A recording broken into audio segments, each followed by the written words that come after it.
Welcome to the next in a series of interviews we're conducting with researchers from RTPI accredited planning schools about the projects they're involved in and why they're important to the planning profession. My name is Jenny Devine and I'm the RTPI's research officer. And this episode features Katie McClymont, Associate Professor in Urban Planning at the University of the West of England. Katie was good enough to answer some questions about the research project entitled Cemeteries and Crematoria as Public Spaces of Belonging in Europe, also known as the SEMI project. The questions appear in writing throughout this recording, followed by Katie's verbal responses. And I hope that Katie's responses to these questions will help us to understand a bit more about the research and its importance to the planning profession and wider society. Now, you can find further information about this project on the RTPI website, and if you have any questions, please do feel free to email them to research@rtpi.org.uk.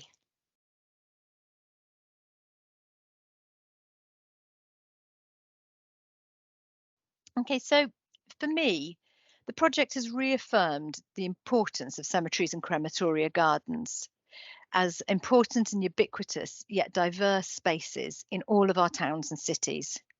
Places which have different histories, different rules, different aesthetics across different countries. One example would be that despite the fact that I think Swedish cemeteries look quite similar to many cemeteries in the UK, open areas with some woodland in them, spaces for ash scattering, spaces for the burial of ashes, as well as the burial of bodies. My Swedish colleagues still find it quite strange that in the UK we have the option to take cremated remains home, put them on the mantelpiece, put them in a place which is special or important to us.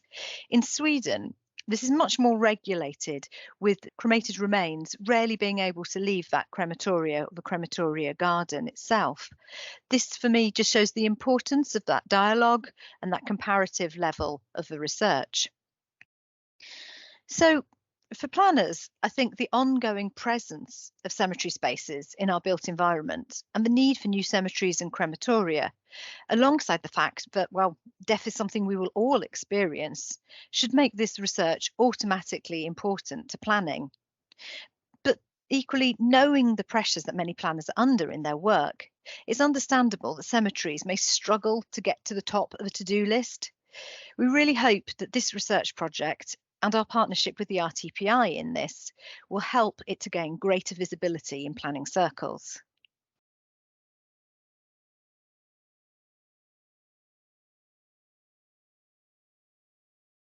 I think that's a really important question. And I think both new and existing cemeteries and crematoria can be designed and managed to foster greater equality and inclusivity. This can be some really simple things, such as good quality signage, signs to car parking, to toilets, as well as to different areas in a cemetery. This is helpful to everybody, but especially to those who are maybe new to that place or unfamiliar with that sort of space.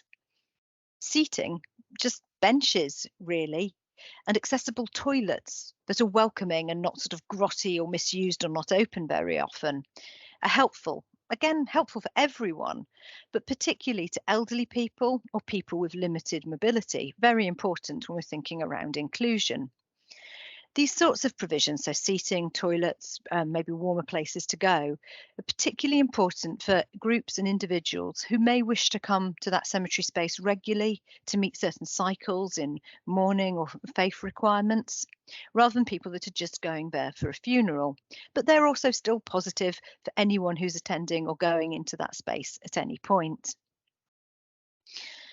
Thinking about some of the sort of buildings, I think ensuring designs of crematoria or other on-site facilities, such as sort of rooms for ceremonies, are not, either intentionally or unintentionally, dominated by Christian iconography is important. This can ensure that spaces are welcoming and accommodating for all. Spaces that are neutral, with space for groups or individuals to bring in and display whether it's religious icons or important personal items, or maybe both, during a ceremony, were some of the examples of good practice that we came across in this research. Also, spaces with seating that wasn't fixed and that had rooms that were flexible to be subdivided or made larger That's really quite inclusive to meet the diverse needs of different people, rather than assuming there's a sort of normal size that attendees on a crematorium would be, and make it therefore problematic or more difficult to accommodate anything that deviates from this. In my wider experience, I've seen a planning application for a secular crematorium which referred to its chapel like design. And I think, not trying to be critical of that application in particular, I think what this demonstrates is how deeply culturally embedded certain assumptions are about what appropriate space can be like. An example which I think helps counter this is the Island Crematorium in Cork, in Ireland. It reuses a 19th century gunpowder store, and I visited this as part of the research in this project. I think this really demonstrates how crematoria space can be made in a modern and innovative, but yet appropriate way. It's a very meaningful space which feels very suitable for marking the passing of a loved one.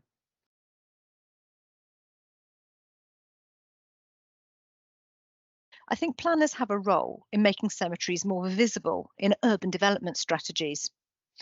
As with any development, there are key issues about the suitability of location for new cemeteries and crematoria, how accessible they are, especially for people without cars. Are they on public transport routes? But also, parking is an issue with some ceremonies and burials, more often for minority faith and minority ethnic individuals in our research experience, attracting large numbers of mourners, and parking therefore not being adequate in some sites.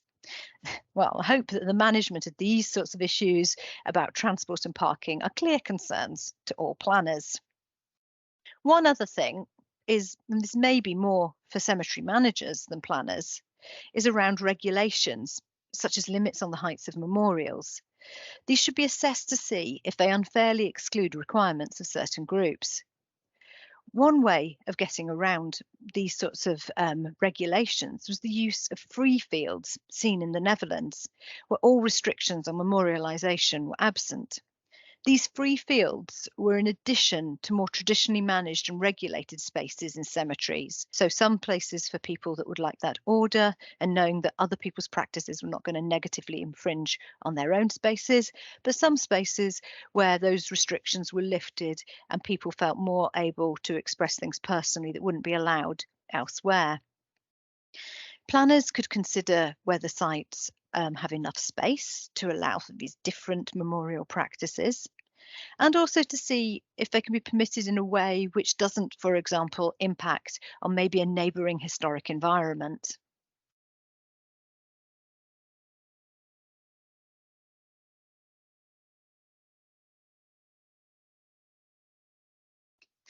This is a great question. In my opinion, there's not one answer to the role that cemeteries and crematoria gardens have as spaces for social interaction. It depends very much on the location, the history, and the community of any given site.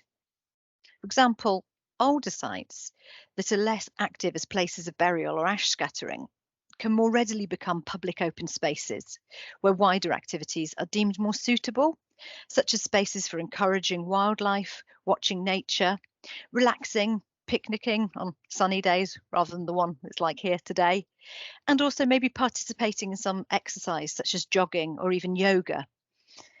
Some spaces I've come across in Bristol in other research with colleagues here at UWE were not immediately recognisable as burial grounds because they've been disused for many centuries.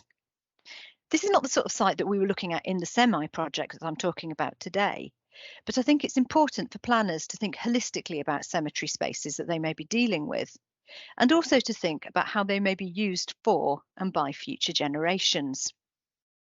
Some of these activities, maybe picnicking or sport, seem less appropriate in sites that are still providing regular burials, funerals on a weekly, if not a daily basis. But I think it's really important that this is for local users to debate this multifunctionality of cemetery spaces and how this can and should be managed, what's okay in what parts of the cemetery, what's not okay there.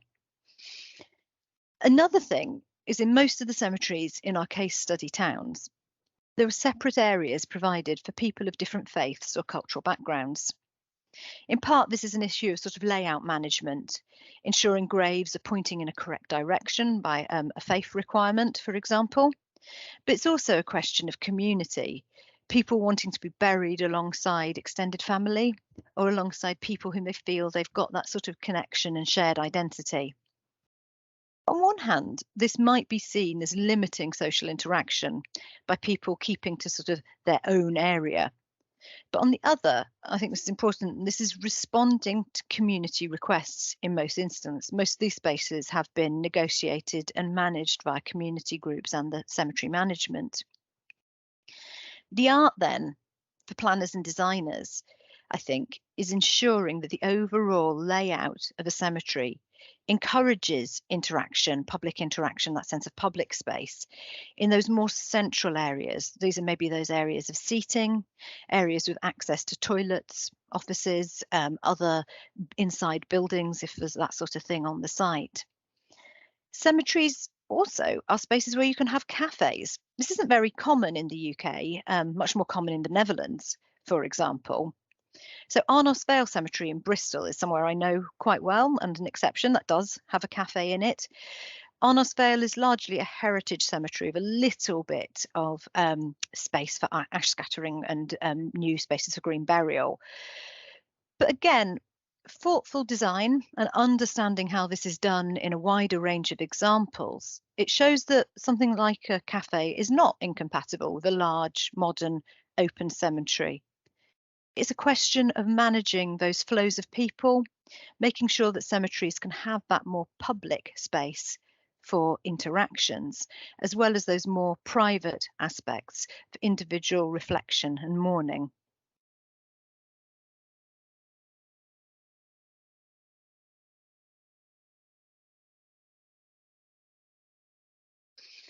I think what's key to this question is dialogue between cemetery management and planners, but also the consultation of a wide range of local users and stakeholders.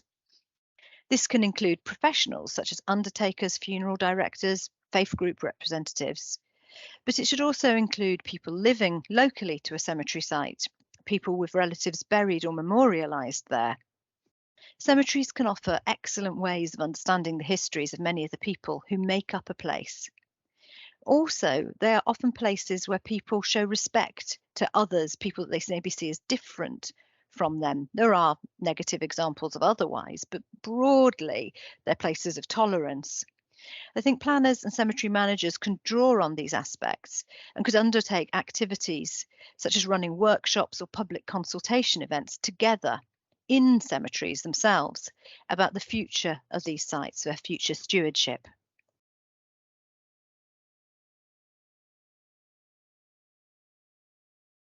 This is one outcome I was hoping for, being able to communicate some of our findings to the professional planning community more widely by the listeners to this interview. I really hope that this is a subject which interests people, and I'm really very, very keen to hear more from planners who may have come across cemeteries and crematoria in their work. Maybe that's the management of existing places within a town or city that they work in, or an application for a new facility, or even some planning policy work around the cemetery provision for an area. More personally, I'm really keen to get any feedback or thoughts on this project from any listeners, because I'd really love to know more about the sorts of research that you out there as practicing planners think would be useful in this area.